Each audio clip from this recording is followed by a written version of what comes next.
Makanya nanti ada perbedaan. Ini ilmiah, sangat ilmiah. Nanti kita akan bisa lihat. Jadi jangan terjemahkan Nasrani dengan Kristen, beda. Kristen itu bahasa Arabnya Masihi. Ya, awas nih, hati-hati ya, hati-hati nih. Nanti harus detail sekali nih. Kalau yang kita cek informasi yang umum terdapat kan menilai bahwa ini Yesus atau Isa alaihi salam itu memiliki dua kepribadian, pribadi manusia dan pribadi ketuhanan. Kan? Yang tingkat tertinggi adalah memahami ini bukan Tuhan. Gampang sekali dipatahkan itu. Ya, kalau sebagai seorang misalnya Kristen pada saat itu coba lihat cara menikahnya bagaimana. Pernah nggak terlihat misalnya datang ke gereja pada saat itu? Gerejanya di mana?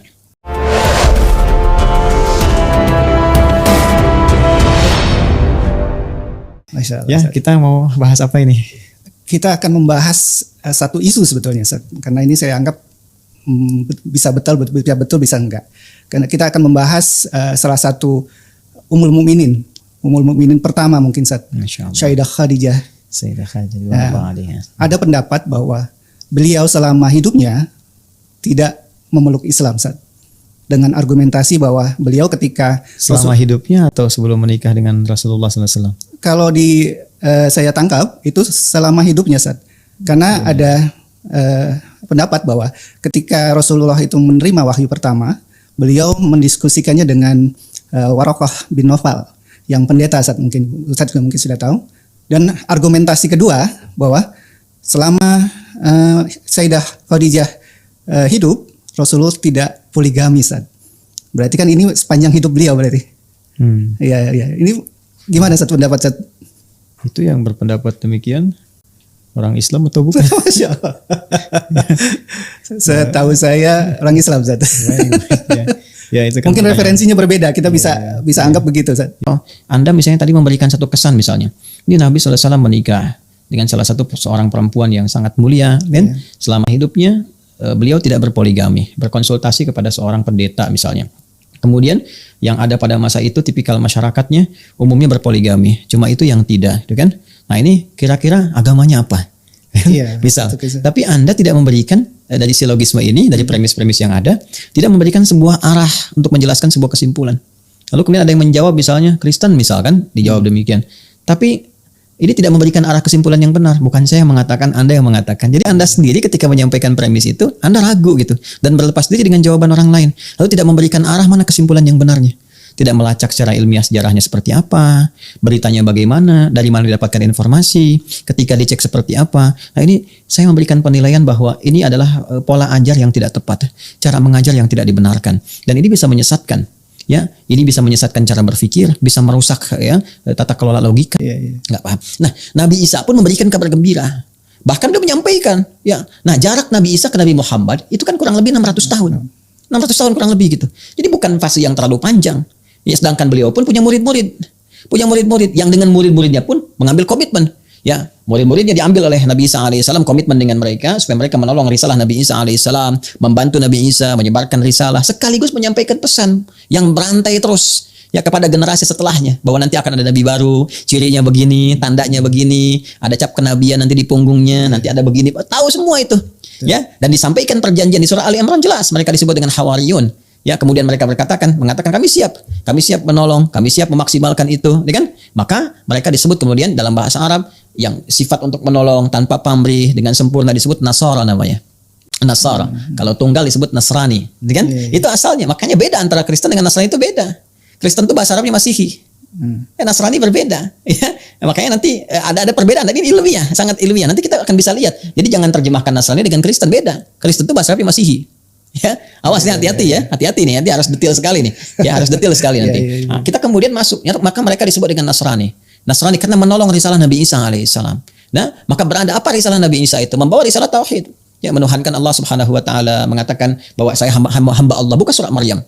Ya, ayat 31 sampai dengan 33 mengatakan saya hamba Allah, ini Abdullah, kan Allah memerintahkan saya wa ausani bis shalah waz zakah, gitu kan? Ya, Allah memberkahi saya dimanapun saya berada, ya wa ja'alni mubarakan aina ma kuntu wa ausani bis shalah waz zakah. Ya, kemudian memerintahkan aku berbakti kepada ibuku dan sebagainya, terus ya menunjukkan hamba. Jadi membawa risalah tauhid, mendekatkan umat kepada Allah Subhanahu Wa Taala, memberi kabar gembira bahwa akan ada nabi penutup setelah saya, disampaikan oleh beliau kepada murid-muridnya. Maka Hawariyun kemudian bertebaran, Nasrani yang tadi mengatakan bahwa kami akan menolong agama Allah, ya nahnu ansarullah. Mereka berkata di surah Al-Imran mengatakan nahnu ansarullah, kami adalah penolong-penolong agama Allah, kami siap membela ya Nabi Isa dan sebagainya. Maka bertebaran mereka membawa berita gembira itu terwariskan satu dengan yang lainnya. Di sisi lain keturunan Yahudi Di sisi yang lain mereka sudah mengetahui sejak zaman Nabi Musa terwariskan, di Taurat juga disebutkan sampai bahkan mereka itu sampai ada yang komen begini. Kalau Anda lihat dalam sejarah, ini ada kitab bagus ya, ini disebutkan kepada Syekh Sya'rawi, As-Sirah An-Nabawiyah. Ya. Jadi di antaranya beliau menginformasikan bahwa ada komentar orang Yahudi sendiri di Madinah sampai mengatakan, kami itu sudah tahu tanda kenabian berdasarkan riwayat dari orang tua kami yang sampai ke kami. Bahkan kami lebih mengenal tanda-tanda kenabian anak yang akan jadi nabi dibandingkan anak kami sendiri. Dan kalimat itu kemudian ditegaskan dengan turunnya Al-Baqarah ayat 146. Quran surah kedua ayat 146. Alladzina atainahumul kitaba ya'rifunahu kama ya'rifuna abna'ahum wa inna fariqan minhum la yaktumunal haqqa wa hum ya'lamun. Ya. Ya, dan sungguh orang-orang itu, mereka itu orang-orang Yahudi pada masa itu mengetahui tanda kenabian, bahkan seperti mereka mengenal anak mereka sendiri. Ya, di komen sekitar orang-orang Yahudi pada saat itu mereka mengetahuinya, bahkan mereka mengatakan kami lebih kenal tanda kenabian bahkan melebihi anak-anak kami. Ya, kalau Anda baca sirah ini panjang sekali, tapi pembukaannya sangat menarik untuk kita ulas. Ya, maka apa yang terjadi? Maka para ruhban, rahib-rahib, kan? Kemudian pendeta-pendeta yang kita sebut pendeta ya dalam masa itu gitu dari kalangan Nasrani, ini yang disebut dengan agama Hanif. Hanif artinya lurus, tegak lurus mengikuti apa yang dibawa oleh ajaran Nabi Isa alaihissalam. Adapun konsepsi yang lain bergeser, nanti ada yang menuhankan Nabi Isa, kemudian kan ada sekte-sekte tertentunya ya, apa yang disebut dengan Kristen, Masihi dan sebagainya. Itu persoalan lain ya. Kita tidak masuk kepada ranah itu kecuali nanti kalau ada sesi lain untuk berargumentasi. Itu pun harus objektif sehingga kita ada dua sisi atau berbagai sisi yang bisa didialogkan. Ya, tapi saya ingin masuk kepada konsepsi Nasrani yang tadi saya sampaikan, bukan Masihi. Ya, jadi ini menerima risalah dari Nabi Isa, disebarkan terus. Sebagian mereka nanti ada yang menjadi tokoh-tokohnya. Ya, siapa di antara mereka? Ya, di antara mereka nanti ada namanya Bukhaira. Ya, Bukhaira mungkin pernah dengar ya. Bukhaira itu dia punya tempat satu ibadahnya tertentu di daerah Syria kalau sekarang. Ya, makanya ketika Nabi sedang akan berangkat menemani pamannya Abu Talib untuk berdagang ke wilayah Syam, begitu sampai di situ itu kan masih kecil tuh. Ya, masih kecil. Sampai di situ beliau melihat karena itu menantikan betul. Jadi semua ingin mendapati informasi siapa nih, kan? Yang dimaksudkan Nabi itu. Dan pada saat itu isunya sudah kuat bahwa di tahun-tahun ini nih akan ada gitu Nabi itu terlahir, sudah melihat tanda bintangnya dan sebagainya macam-macam. Mereka sudah mengenal semua fenomena alamnya seperti apa. Jadi begitu datang Nabi Muhammad, kan melihat, loh kok awan ngikutin terus. Kemudian berteduh, pohon-pohon kok kayak tertunduk, hormat dan sebagainya. Lalu melihat, begitu penasaran ditanya didatangi. Ini anak siapa katanya kan? Lalu pamannya berkata, ini anak saya. Ya, nggak mungkin katanya. Karena anak ini pasti bapaknya itu sudah meninggal saat dalam kandungan. Maka dijelaskan oleh Abu Thalib betul. Bapaknya telah meninggal sejak dia dikandung, ya. Kemudian dia ikut sekarang dengan saya, ya, dan sebagainya diteruskan. Bahkan ibunya pun telah tiada. Oh, maka benar. Maka dicek semuanya. Begitu ditemukan tanda kenabian, ya, khatmun nubuwah di antara dua pundak beliau, disimpulkan, oh ini adalah seorang yang sangat dicari, sangat ditunggu. Jangan kamu berangkat teruskan sampai ke tempat tujuan. Kalau nyampe sana, ditunggu orang Yahudi sudah menunggu ini, pasti akan dieksekusi. Karena mereka berharap ini Nabi terakhir datang dari kalangan mereka. Itu asalnya orang Yahudi itu, ya pada mulanya tidak suka dengan risalah Nabi Muhammad karena keinginan mereka itu mendapatkan Nabi dari kalangan itu. Karena merasa bahwa yang tertinggi, yang terhebat dari kalangan ras itu. Ya, tingkat rasialis ini sejarah ya, ini fakta gitu, bisa digali gitu. Walaupun boleh jadi nggak semua orang Yahudi kita hukumi demikian, ya, tapi ada golongan-golongan yang mewariskan sifat itu sampai membentuk nanti satu sifat rasial yang sangat tinggi, yang merasa yang paling hebat semuka bumi, merasa nggak boleh ada ras di atas mereka dan sebagainya. Ada golongan seperti itu. Walaupun kita nggak bisa hukumi semuanya akan berada pada kondisi demikian. Jadi dari dulu pun orang sudah kenal dan kita harus sepakat bahwa ada memang ya pemeluk-pemeluk Nasrani yang agamanya itu membawa risalah tauhid, mempertahankan itu yang disebut dengan Hanif. Ya, Hanif tegak lurus pada risalah yang dibawa oleh sebelumnya. Walaupun yang lain sudah pegang, ada yang Kristen, ada yang Yahudi, ada yang macam-macam, ada yang politeisme, tapi ada yang memegang teguh risalah Nabi Isa yang tadi yang terwariskan dari kalangan Hawariyun tadi. Dan dia menunggu. Ya, begitu datang, nanti kita akan lihat. Ya, siapa lagi di antaranya? Ketika kita teruskan misalnya sampai ke masa Nabi Muhammad SAW menjadi pribadi yang sangat mulia, dewasa, jadi pemuda. Lalu secara singkatnya kemudian diuji ya oleh Sayyidah Khadijah, melihat nih orang baik sekali, bagus sekali, attitude-nya macam-macam, lalu dia tugaskan pelayannya Maisarah ya untuk mencoba membawa barang dagangannya. Itu kan sudah tahu sebetulnya. Ya, dan siapa Sayyidah Khadijah itu? Ternyata ketika kita melacaknya, itu termasuk kalangan Hanif. Ya, artinya Hanif itu memegang teguh ajaran para nabi sebelumnya lewat tadi riwayat yang sampai dari orang per orang yang sampai kepada beliau dan seterusnya, sehingga dipegang teguh. Dan itu menunggu juga nabi yang datang di masa itu. Itu termasuk sarjana Taurat tuh, artinya sangat tahu Taurat ya. Kemudian mencoba untuk mengecek informasi Bukit Tursina seperti apa ini, bagaimana dan sebagainya, ya kan? Nah, sering juga beliau bertanya kemudian ya kepada saudara jauhnya dari ayahnya, yaitu Warakah. Warakah itu kan sepupu tertua dari bapaknya. Jadi Khadijah itu Khadijah binti Khuwailid. Ya, Khuwailid ini bin Asad, Asad bin Abdul Uzza. Abdul Uzza ini saudaranya Abdul Manaf, kakek Nabi SAW. Sedangkan Warakah bin Nawfal bin Asad bin Abdul Uzza. Ya, jadi masih saudara, masih kolega. Ya, siapa Warakah bin Naufal ini? Warakah bin Naufal itu termasuk imam Nesotarian. Nesotarian itu divonis sesat oleh kalangan gereja Kristen. Ya kenapa? Ya karena salah satunya membawa misi tauhid. Kalau yang kita cek informasi yang umum terdapat kan menilai bahwa ini Yesus atau Isa alaihi salam itu memiliki dua kepribadian, pribadi manusia dan pribadi ketuhanan, kan? Yang tingkat tertinggi adalah memahami ini bukan Tuhan, ini seorang nabi. Jadi sifat ketuhanan yang dimaksudkan adalah risalah kenabian, sementara dirinya sebagai manusia. Itu divonis sesat oleh gereja Kristen. Ya. Jadi Warakah bin Naufal itu yaitu Nasara. Ya, jadi memegang teguh riwayat-riwayat sebelumnya. Apa dalil dan buktinya dari situ? Kalau didapati bahwa Warakah bin Naufal ini bukan seorang Kristen tapi seorang Nasrani, memegang teguh risalah yang datang sebelumnya, kita cek. Ya, ketika Nabi Muhammad SAW singkatnya menikah dengan Sayyidah Khadijah dan ditemukan tanda-tanda kemuliaan itu, lalu puncaknya setelah usia 40 tahun, beliau bertahanus di Gua Hira, mendapati kemudian malaikat Jibril datang dan beliau belum mengenalinya pada saat itu, datang ke rumah, istri menemukan keadaan demikian, kekhawatiran, dibawa. Bawanya kemana? Konsultasi. Yang paling dekat ya saudara sepupu. Karena yang lain-lain kan politeisme semua. Yeah. Masa ke Abu Jahal? Kan gak masuk akal.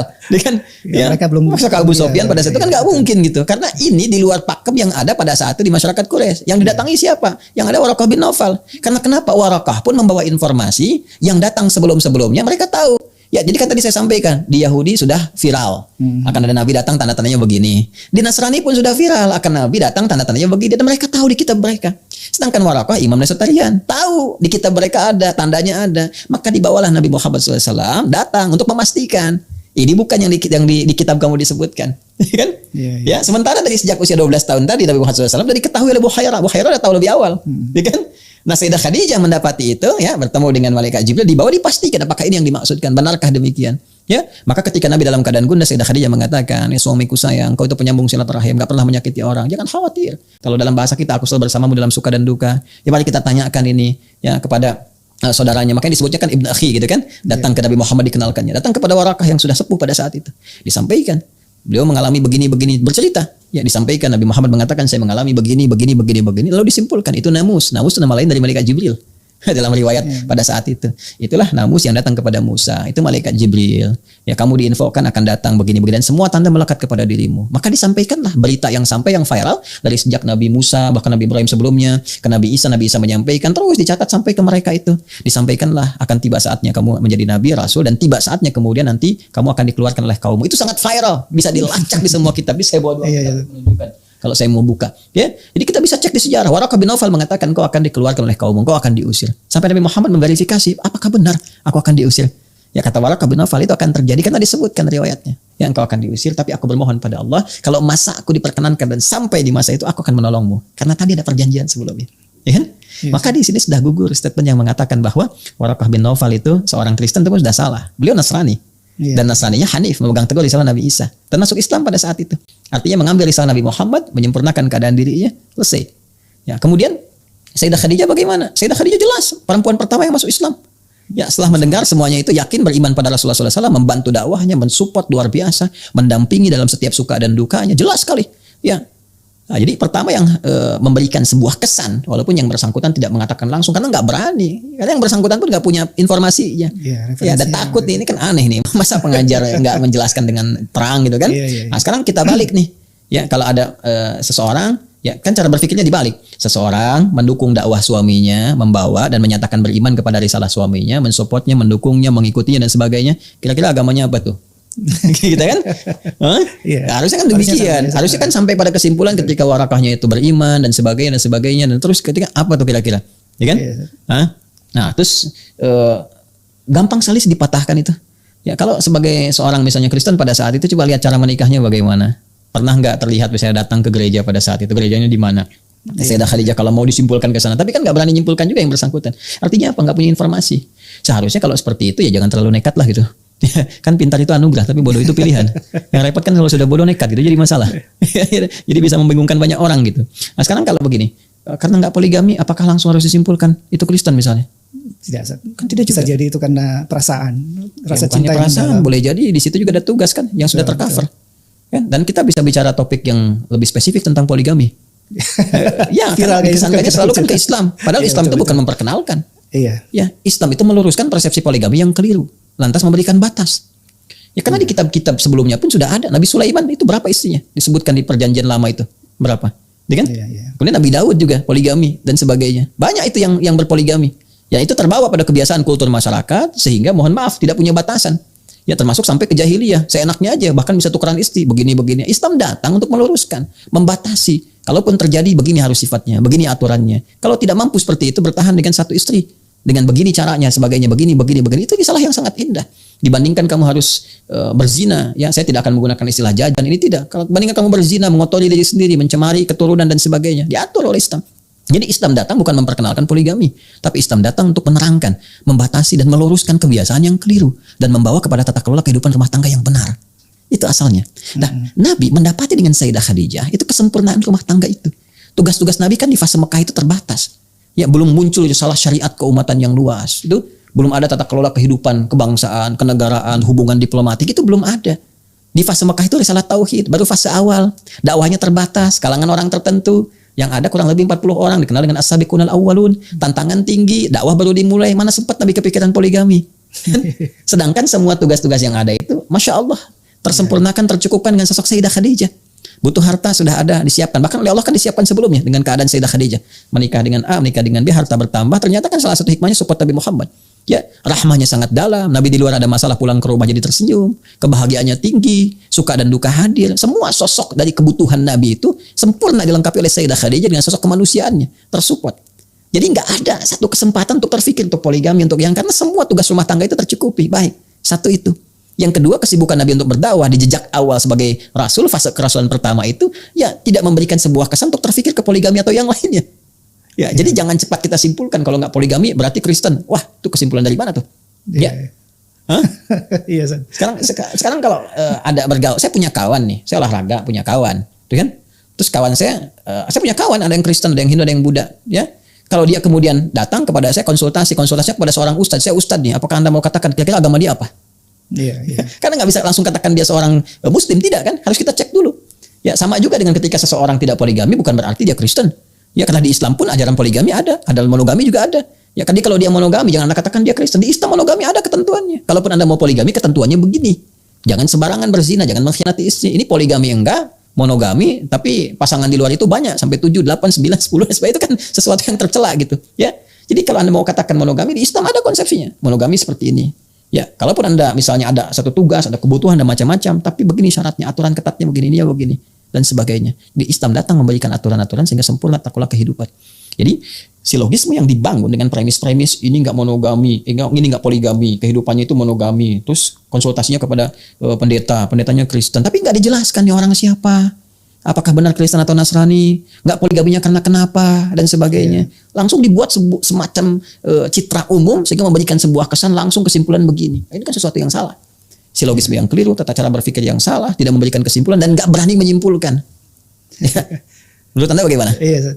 Nah, jadi saya mau simpulkan bahwa yang pertama tidak tepat mengatakan bahwa Sayyidah Khadijah ya seorang yang bukan Muslim, ya seorang yang bukan Hanif, tidak, karena saya melihat yang bersangkutan pun tidak mengatakan demikian. Jadi jangan pernah menyimpulkan beliau ibunda umat Islam, ibunda mukminin, ummul mukminin yang sangat luar biasa, memegang teguh ajaran Hanif, tidak pernah beliau kemudian terlibat dalam penyembahan berhala, tidak pernah ikut-ikutan minum-minuman keras dan sebagainya, ya tidak pernah masuk dalam lingkaran kebudayaan jahiliyah yang sangat kotor, sangat terjaga. Saudara sepupunya juga orang-orang yang sangat baik, termasuk Waraqah bin Naufal, sangat terhormat. Dan ketika mendapati Nabi Muhammad pun itu luar biasa, diskusinya dengan saudarinya, sahabatnya itu Nafisah, Sayyidah Nafisah sangat luar biasa, konsultasinya sampai menemukan jalan yang terang, sampai dipinang oleh Rasulullah, sampai berkehidupan, tetap sampai akhir hayatnya sebagai muslimah yang sangat mulia.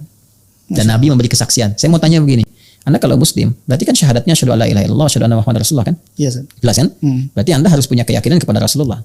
Jelas kan? Iya. Yakin kepada Allah, yakin kepada Rasulullah, mencintai Nabi, beriman kepada risalah. Iman yang keempat kan kepada Rasul kita Nabi Muhammad.